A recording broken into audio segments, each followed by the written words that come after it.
Online गुरु doctor S Kumar YouTube channel पे आप सभी का स्वागत है। चैनल को सब्सक्राइब कीजिए और बेल आइकन को दबाइए ताकि मेरे नए वीडियोस के नोटिफिकेशन सबसे पहले मिले आपको। हेलो फ्रेंड्स, હું છું ડોક્ટર સ્નેહલ વરસાદ અને આપ અત્યારે જોઈ રહ્યા છો મારી ઓનલાઈન ગુરુ ડોક્ટર એસ કુમાર યુટ્યુબ ચેનલને। મિત્રો, આજનો આપણો વિષય છે કે ડિજિટલ ગુજરાતની અંદર ઇન્કમ સર્ટિફિકેટ આવકનો દાખલો ઓનલાઈન કેવી રીતે આવેદન કરવું તેના વિશે વિગતવાર પૂરી ચર્ચા કરીશું। તો વિડિયોને સ્કીપ કર્યા વગર અંત સુધી જોવાનું ના ભૂલશો। પરંતુ તે પહેલા જો આપે મારી ચેનલને સબસ્ક્રાઇબ નથી કરી તો સબસ્ક્રાઇબ જરૂરથી કરજો તથા બેલ આઇકોનને દબાવજો જેથી કરીને આવનાર દરેક નવા વિડિયોઝના નોટિફિકેશન સૌથી પહેલા મળશે આપને। મિત્રો, ઇન્ફોર્મેશન શેર કરીશ કે ડિજિટલ ગુજરાતની અંદર એપ્રોક્સ લગભગ અંદાજે 33 ફોર્મ અવેલેબલ છે, જેમાંનું આપને કયા ફોર્મમાં તકલીફ પડી રહી છે તેના વિશે આપ મારા વિડિયોના કોમેન્ટ બોક્સમાં જરૂરથી લખજો જેથી કરીને તેનો વિડિયો બનાવીને અપલોડ કરવાની હું કોશિશ કરીશ। ડિજિટલ ગુજરાતની અંદર ઓલરેડી મેં 5 થી 6 વિડિયો બનાવી ચૂક્યો છું, જેમાંનું એક સ્કોલરશિપ, ડોમિસાઇલ સર્ટી, ઇકોનોમી બેકવર્ડ સર્ટી વગેરે મારા વિડિયો અવેલેબલ છે, તો તેને જોવાનું પણ ના ભૂલશો। આજે શરૂ કરીએ આવકનો દાખલો ઘરે બેઠા કેવી રીતે મેળવવો। મિત્રો, આપણે અગાઉ વિડીયોમાં વાત કરી તેવી રીતે આપણા મોબાઈલ કે પછી લેપટોપની અંદર ગૂગલ સર્ચ એન્જિનમાં આપે ડિજિટલ ગુજરાત ટાઈપ કરવાનું છે। ડિજિટલ ગુજરાત ટાઈપ કર્યા બાદ તેની વેબસાઇટ છે www.digitalgujarat.government.in। આના ઉપર આપણે ક્લિક કરીશું। આના ઉપર ક્લિક કરતાં જ આપણને ડિજિટલ ગુજરાતનું હોમ પેજ સ્ક્રીન ઉપર શો કરશે। આપ જોઈ શકશો સ્ક્રીન ઉપર ડિજિટલ ગુજરાતનું હોમ સ્ક્રીન। આની અંદર આપણે લોગિન સેક્શનમાં મિત્રો જવાનું છે। રાઈટ સાઈડમાં ટોપ કોર્નરમાં આપ્યું છે લોગિન, તેના ઉપર ક્લિક કરવાનું છે। મિત્રો, ડિજિટલ ગુજરાતની અંદર રજિસ્ટ્રેશન કેવી રીતે કરવું તેના ઓલરેડી મારા વિડીયો બનાવેલા છે, જેમ કે સ્કોલરશિપનો વિડીયો, રેશન કાર્ડનો વિડીયો, ડોમિસાઇલ સર્ટિફિકેટનો વિડીયો વગેરે મેં ઓલરેડી મારા વિડીયોઝ અપલોડ કરેલા છે। તો લોગિન કેવી રીતે કરવું, રજિસ્ટ્રેશન કઈ રીતે કરવું તેનો મિત્રો વિડીયો જે સ્કોલરશિપ છે તેની અંદરથી આપને હિન્ટ મળી જશે, તો તે વિડીયો જોવા આપને વિનંતી છે। ફિલહાલ મેં રજિસ્ટ્રેશન કરી લીધું છે। ત્યારબાદ સિટીઝન લોગિનની અંદર આપણે જઈશું અને યુઝર નેમ અહીંયા આપણે આધાર, ઈમેલ અથવા તો મોબાઈલ નંબરથી લોગિન કરીશું। મિત્રો, આ રીતે ડિજિટલ ગુજરાત વેબસાઇટમાં લોગિન કરતા આપની પ્રોફાઇલ શો કરશે, આપ અહીં જોઈ શકો છો। તેમાં ફરીથી આપણે રાઈટ સાઈડ ટોપ કોર્નર ઉપર રિક્વેસ્ટ એ ન્યૂ સર્વિસ બ્લુ અક્ષરમાં લખેલું છે, તેના ઉપર આપણે ક્લિક કરીશું। જો આપ જોઈ શકો છો અહીં રિક્વેસ્ટ એ ન્યૂ સર્વિસ, જેના ઉપર હું ક્લિક કરીશ। તેના ઉપર ક્લિક કરતાં જ ડિજિટલ ગુજરાતની અંદર જેટલી સર્વિસીસ ઉપલબ્ધ છે તે બધાના ફોર્મ અહીં શો કરશે સ્ક્રીન ઉપર, જેમ કે new ration card, separate ration card, duplicate ration card વગેરે વગેરે। આજનો મારો ટોપિક છે કે આવકનો દાખલો ઇન્કમ સર્ટી કેવી રીતે એની પ્રોસેસ કરવી, તેનું ફોર્મ કઈ રીતે ભરવું। આપના જેવા જ મારા એક વ્યુઅરે કોમેન્ટમાં મને રિક્વેસ્ટ કરેલી છે કે ઇન્કમ સર્ટીનો વિડીયો બનાવો, તો આજે ઇન્કમ સર્ટીનો હું વિડીયો બનાવી રહ્યો છું। મિત્રો, મેં આગળ પણ આપને ઓફર આપેલી હતી કે ડિજિટલ ગુજરાતની અંદર ટોટલ એપ્રોક્સિમેટલી 33 સર્વિસીસ અવેલેબલ છે, જેમાંની આપને કયા ફોર્મમાં ક્યાં ઇસ્યુ આવી રહ્યો છે તે મારા વિડીયોના કોમેન્ટ બોક્સમાં આપ જરૂરથી લખજો, તો તેના વિડીયો શક્ય હશે મારાથી તો બનાવી અને મારી ચેનલમાં અપલોડ કરીશ, જેથી કરીને તમને મદદરૂપ થઈ શકું। માટે આજનું સિલેક્શન મારું છે ઇન્કમ સર્ટિફિકેટ। આપ જોઈ શકો છો અહીં લખેલું છે ઇન્કમ સર્ટિફિકેટ, તેના ઉપર ક્લિક કરીશું। ઇન્કમ સર્ટિફિકેટ ઉપર ક્લિક કરતાં જ ઇન્સ્ટ્રક્શન બાર અહીં ખુલી જશે। ઇંગ્લિશમાં એક ઇન્સ્ટ્રક્શન આપેલું છે કે આપને ડોક્યુમેન્ટ કયા કયા જોઈશે, જોઈ શકો છો સ્ક્રીનમાં, જેમાં રેસિડેન્સી પ્રૂફમાં કોઈ પણ એક જોઈશે, આમાંનું ration card, true copy of electric bill, true copy of telephone bill, election card, true copy of passport વગેરે વગેરે જે લિસ્ટ આપ્યું છે તેમાંથી કોઈ પણ એક જ જોઈશે। ત્યારબાદ આઈડેન્ટિટી પ્રૂફની અંદર પણ અહીંયા લિસ્ટ આપ્યું છે, એમાંથી પણ કોઈ પણ એક જ જોઈશે। અને ઇન્કમ પ્રૂફ એમાં પણ કોઈ પણ એક જ જોઈશે, જેમ કે આપ employer certificate, government, semi government કે પછી કોઈ પણ એવી સંસ્થામાં કામ કરો છો તો ત્યાં એમ્પ્લોયી હશે, તો આપના ફાધર મધરને એક આવકનો દાખલો પ્રોવાઈડ કરશે, તેમાંથી એ આપ યુઝ કરી શકો છો। પગારદાર છે આપના મમ્મી પપ્પા તો સેલરીડ છે તો ફોર્મ એ અથવા તો ITR લાસ્ટ 3 યરનું ઇન્કમ ટેક્સ રિટર્ન ફોર્મ કહેવાય, જેને કે એ 3 વર્ષનું છેલ્લા એ હોય તો પણ ચાલશે, બિઝનેસ કરે છે તો પણ ITR જોઈશે, અથવા તો બેલેન્સ શીટ ઓફ બિઝનેસ, આપના બિઝનેસની બેલેન્સ શીટ આપના ફાધર મધર પાસેથી લાવવાની છે મિત્રો. ડિક્લેરેશન બિફોર તલાટી પાસેનું એક ડિક્લેરેશન ફોર્મ સર્વિસ રિલેટેડ, કે આપ આ જોબ કરો છો ને આટલી આવક છે એવું તલાટી લખી આપે તો એ દાખલો પણ માન્ય ગણાશે. આ ચારમાંથી મિત્રો કોઈ પણ એક જ વસ્તુ આપે અહીં જોઈશે ઇન્કમ પ્રૂફ માટે. યાદ રાખજો મિત્રો, ચારે ચાર સ્ક્રીન ઉપર અત્યારે શો કરી રહી છે, અહીં આપ વાંચી શકો છો. ત્યારબાદ proof needed in service attachment. Service એટેચમેન્ટમાં આપણે કયા કયા પ્રૂફ એટેચ કરવાના રહેશે? તો ration card, true copy of telephone bill, true copy of electricity bill અને એફિડેવિટ એટલે કે સોગંદનામું. આપે ટેલિફોન બિલ ના હોય તો ઇલેક્ટ્રિક બિલ, રેશન કાર્ડ અને સોગંદનામું, આ ત્રણ વસ્તુ હશે તો પણ ચાલી જશે. એના પછી મિત્રો ખાસ અહીં આપ જોઈ શકો છો કે ભારત સરકારના ડિજિટલ લોકર પોર્ટલ ઉપર તમારું સર્ટિફિકેટ અપલોડ કરવાની સહમતિ આપો છો, તેના માટે આપને એક ક્વેશ્ચન પૂછવામાં આવશે. આ ના ઉપર ક્લિક કરવાથી જ્યારે આપનું સર્ટિફિકેટ ઇસ્યુ થાય છે ત્યારે ઓટોમેટિક ડિજિટલ લોકર ઉપર આપનું સર્ટિ અપલોડ થઈ જતું હોય છે મિત્રો. તો તેના ઉપર આપ ટિક કરી શકો છો. ડિજિટલ લોકરના પણ એકાઉન્ટ બનાવવાની સેમ જ પ્રોસેસ છે, યુઝફુલ છે, પણ ગુજરાતમાં હજુ પણ તેની અસરકારકતા એટલી બધી જોવા નથી મળી મારી દ્રષ્ટિએ. છતાં પણ ઇન ફ્યુચર સેફ માટે આપ અપલોડ કરી શકો છો. મિત્રો ફોર્મની ફી છે 20 રૂપિયા. હવે અહીં કન્ટિન્યુ ટુ સર્વિસ ઉપર ક્લિક કરીશું. જો આપ ડિજિટલ લોકર ઉપર અપલોડ કરવા માંગો છો તો આપનો આધાર નંબર અહીં આપે પ્રોવાઈડ કરવો પડશે. અત્યારે આપને એક ડેમો બતાવી રહ્યો છું એટલે ડાયરેક્ટ કન્ટિન્યુ ટુ સર્વિસ ઉપર ક્લિક કરીશ. કન્ટિન્યુ ટુ સર્વિસ ઉપર ક્લિક કરતા અહીં આપના ફોર્મનું request ID, application number generate થઈ જશે. ત્યારબાદ પાછું કન્ટિન્યુ ઉપર ક્લિક કરો. ત્યારબાદ ફોર્મ સ્ટાર્ટ થશે આપણું. અહીં મિત્રો અહીં આપ જોઈ શકો છો આપણું ઇન્કમ સર્ટિફિકેટ માટેનું જે ફર્સ્ટ સ્ટેજ છે તે સ્ટાર્ટ થઈ ગયું છે, જેમાં મોસ્ટલી ઓટોમેટિક બધી ડિટેલો ફિલઅપ હશે જ. ત્યારબાદ આપે અહીં નેક્સ્ટ ઉપર ક્લિક કરવાનું છે, બ્લુ અક્ષરમાં નીચે નેક્સ્ટ ઉપર. જો આ ડિટેલમાં કોઈ ભૂલ છે તો આપ અપડેટ કરી શકો છો તમારી પ્રોફાઇલ. હવે નેક્સ્ટ ઉપર જઈશ કારણ કે મારી બધી ડિટેલ સાચી છે.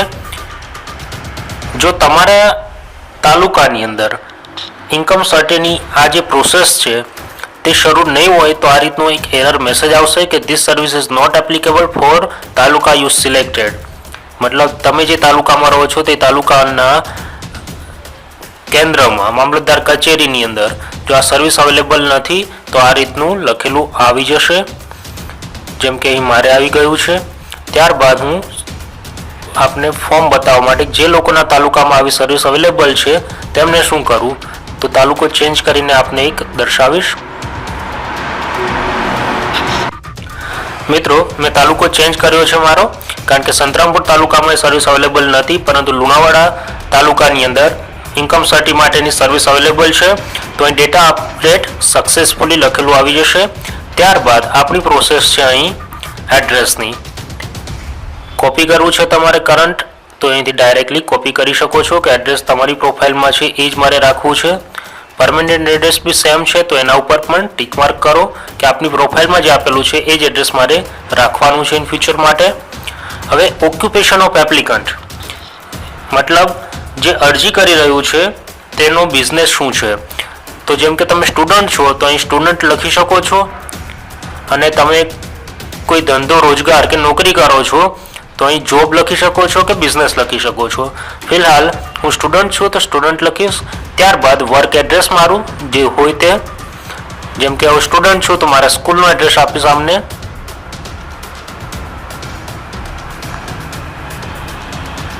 ત્યારબાદ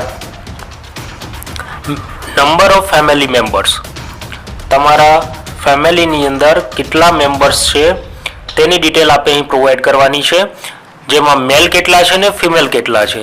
ખાસ ધ્યાનથી જોજો, આ કોલમમાં મેલ ફિમેલ આપે અલગ બતાવવાના છે કે આપના ઘરની અંદર કેટલા સ્ત્રીઓ છે અને કેટલા મેલ છે. જેમ કે અહીં ફિમેલ તો મારે એક સિસ્ટર છે તો એક સિસ્ટર અને એક મધર થઈને 2 ફિમેલ થશે, માટે અહીં 2 લખીશ. ત્યારબાદ મેલ કેટલા છે, તો મારે કોઈ બીજો ભાઈ કે કોઈ છે નહીં, હું એક જ છું, ભાઈ બહેન બંને, એટલે હું અને મારો ફાધર, એટલે કે ટોટલ અહીં સંખ્યા થશે મેલની પણ 2.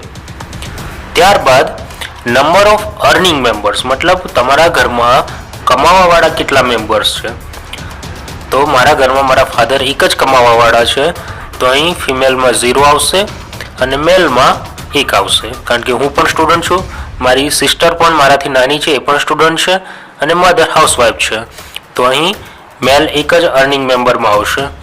ત્યારબાદ ફેમિલી યરલી ઇન્કમ, તમારા કુટુંબની વાર્ષિક આવક કેટલી છે એ આપણે અહીં દર્શાવવાની છે. એપ્લિકન્ટ્સ ઇન્કમ, મતલબ તમારી ઇન્કમ કેટલી છે, તો હું સ્ટુડન્ટ છું તો મારી ઇન્કમ અહીં 0 છે. ત્યારબાદ એપ્લિકન્ટ્સ પેરેન્ટ્સ ઇન્કમ, મતલબ કે મારા માતા પિતાની ઇન્કમ કેટલી છે, તો મારા માતા પિતાની ઇન્કમ 20,000 છે. ત્યારબાદ અધર ફેમિલી મેમ્બર ઇન્કમ, કોઈ બીજા ફેમિલી મેમ્બર કમાય છે ના, તો મારા ફેમિલી મેમ્બરમાં બીજું કોઈ કમાવાવાળું નથી, તો એ પણ 0 રહેશે. મતલબ ટોટલ એન્યુઅલ ઇન્કમ તમારા કુટુંબની થશે 20,000, જે ઓટોમેટિક આવી જશે. ત્યારબાદનું સ્ટેપ મિત્રો ફેમિલી મેમ્બર્સ ડિટેલ, જેની અંદર આપે ઉપર જેટલા સભ્યો બતાવ્યા છે, તમારા કુટુંબની અંદર જેટલા સભ્યો છે તે દરેકના નામ અહીં એન્ટર કરવાના છે. પહેલું નામ હું મારું પોતાનું કરીશ, એપ્લિકન્ટનું, જેમ કે સુરજ નાનાભાઈ ડામોર. ત્યારબાદ અહીં રિલેશન મેમ્બરમાં સેલ્ફ લખીશ, કારણ કે મારું પોતાનું છે. ત્યારબાદ એજ ઓફ મેમ્બર્સ અહીં 19 વર્ષ નાખીશ. ત્યારબાદ બિઝનેસ, તો હું સ્ટુડન્ટ છું એટલા માટે અહીં સ્ટુડન્ટ લખીશ. યરલી ઇન્કમ મારી 0 છે એટલે 0. ત્યારબાદ એડ મેમ્બર ઉપર ક્લિક કરીશ. એડ મેમ્બર ઉપર ક્લિક કરતા જ આ રીતનું અહીં નીચે ટેબલ બતાવશે કે જેની અંદર આપના નામ એડ થતા જશે. ત્યારબાદ આપની વાઈફ છે તો વાઈફનું લખો, અને વાઈફ નથી સિસ્ટર છે તો સિસ્ટરનું લખો, ફાધર છે તો ફાધરનું લખો, જેમ કે હું અહીં ફાધરનું નામ હવે એન્ટર કરીશ, નાનાભાઈ ડામોર.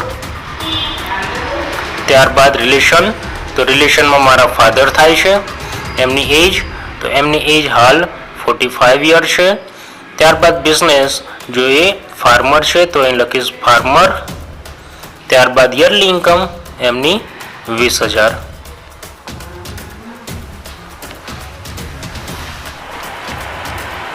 એડ મેમ્બર ઉપર ક્લિક કરતા તમારા નામની નીચે સેકન્ડ નંબરમાં તમારા ફાધરનું નામ આવી જશે. બાદ મિત્રો આપણે એવરેજ એન્યુઅલ ટેલિફોન બિલ, મારા ઘરે ટેલિફોન નથી તો અહીં હું 0 લખીશ. ત્યારબાદ એવરેજ એન્યુઅલ ઇલેક્ટ્રિસિટી બિલ, તમારે 2 મહિનાનું લાઇટ બિલ આવતું હશે તો વાર્ષિક કેટલો એનો સરવાળો થાય છે આશરે અહીં લખી શકો છો. મારું લાઇટ બિલ ફિલહાલ 1200ની આસપાસ આવે છે. ત્યારબાદ purpose for which income certificate is required, મતલબ કયા હેતુથી આપ આ લેવા માંગો છો આવકનો દાખલો, તો મારું અહીં પર્પઝ છે સ્કોલરશિપ, તો હું અહીં સ્કોલરશિપ લખીશ. ત્યારબાદ અહીં આપે ફાધરનું ફૂલ નેમ લખવાનું છે, આપના ફાધરનું ફૂલ નામ અને એમની સાથે આપનો રિલેશન શું છે, આપ પુત્ર છો એમના કે પુત્રી છો તે સિલેક્ટ કરો. ત્યારબાદ એફિડેવિટ અને નેક્સ્ટ ઉપર ક્લિક કરવાનું છે. અહીં નેક્સ્ટ બટન ઉપર ક્લિક કરીશું. હવે મિત્રો નેક્સ્ટ બટન ઉપર ક્લિક કરતા ડેટા અપલોડેડ સક્સેસફુલી એવી ફ્લેશ મેસેજ આવશે સ્ક્રીન ઉપર, આપ જોઈ શકો છો. ત્યારબાદ આપ મિત્રો ઇન્કમ સર્ટિફિકેટ માટે આ લાસ્ટ સ્ટેજ છે, અહીં આપણે ડોક્યુમેન્ટ અપલોડ કરવાના છે, જેની અંદર રેસિડેન્ટ પ્રૂફ કોઈ પણ એક આપણે ચૂઝ કરવાનું છે. લિસ્ટ આપ્યું છે તેમાંથી કોઈ પણ એક સિલેક્ટ કરો, તમારી પાસે જે અવેલેબલ છે તે. ત્યારબાદ તેનું અહીં નંબર નાખો, ડોક્યુમેન્ટનો સર્ટિફિકેટ નંબર, અને ત્યારબાદ બ્રાઉઝ ઉપર ક્લિક કરીને સિલેક્ટ કરો આપનું ફાઇલ, જે ફોલ્ડરમાં પડ્યું હોય કે જે મોબાઈલમાં આપને સેવ હોય તે, અને ત્યારબાદ અપલોડ ઉપર ક્લિક કરો. અપલોડ ઉપર ક્લિક કર્યા બાદ અહીં ડોક્યુમેન્ટ અપલોડેડ એવું લખેલું આવી જશે રાઈટ સાઈડની અંદર.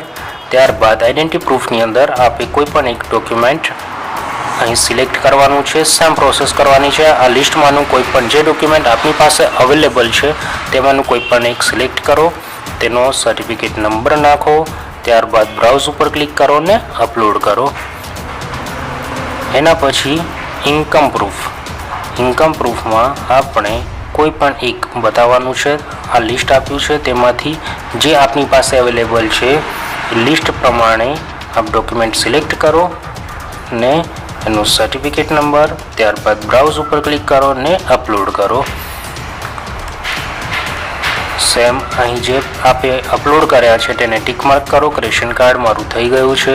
ટેલિફોન બિલની ખરી નકલ જો હોય તો લાઇટ બિલ અથવા સોગંદનામું, આટલું આવશ્યક છે મિત્રો. આમાંથી જે અવેલેબલ છે જેમ કે ફરજિયાતની અંદર આપે સોગંદનામું, લાઇટ બિલની ખરી નકલ, રેશન કાર્ડ, આટલા ફરજિયાત ડોક્યુમેન્ટ છે કે જેને આપણે અપલોડ કરવાના છે.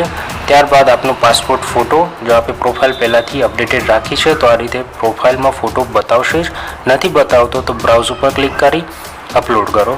ત્યારબાદ લાસ્ટમાં અહીંયા આ એક્સેપ્ટ ઉપર ક્લિક કરો અને સબમિટ ઉપર ક્લિક કરો. અને પછીના લાસ્ટ સ્ટેપની અંદર આપણે ઓનલાઈન 20 રૂપિયાની ફી ભરવાની છે મિત્રો. બહુ ઇઝી પ્રોસેસ છે, તે પણ જે મેં મારા આગલા વિડીયોની અંદર ઓલરેડી બતાવેલું છે તો તેને આપ જોઈ લેશો. 3 સ્ટેપની અંદર નવા ઇન્કમ સર્ટિફિકેટ માટે આપ ઘર બેઠા એપ્લાય કરી શકો છો. મિત્રો આપણે વાત કરી કે ડિજિટલ ગુજરાત વેબસાઇટની અંદર આવકનો દાખલો ઘરે બેઠા ઓનલાઈન કેવી રીતે ભરવું તથા ઘર બેઠા કેવી રીતે દાખલો મેળવવો. આવા જ ઉપયોગી ભારત તથા ગુજરાતની દરેક એવી વેબસાઇટ કે જે આપને ઉપયોગી થશે તેના વિડીયોઝ મારી ચેનલમાં અપલોડ થઈ રહ્યા છે. તો ચેનલને સબસ્ક્રાઇબ કરવાનું ના ભૂલતા તથા બેલ આઇકોનને દબાવજો, જેથી કરીને મારા દરેક નવા વિડીયોઝના નોટિફિકેશન સૌથી પહેલા મળશે આપને. આવતા અઠવાડિયે ફરીથી આવા ઇન્ટરેસ્ટિંગ વિડીયો સાથે ફરીથી મુલાકાત થશે. તો ત્યાં સુધી રજા લઈશું. આવજો.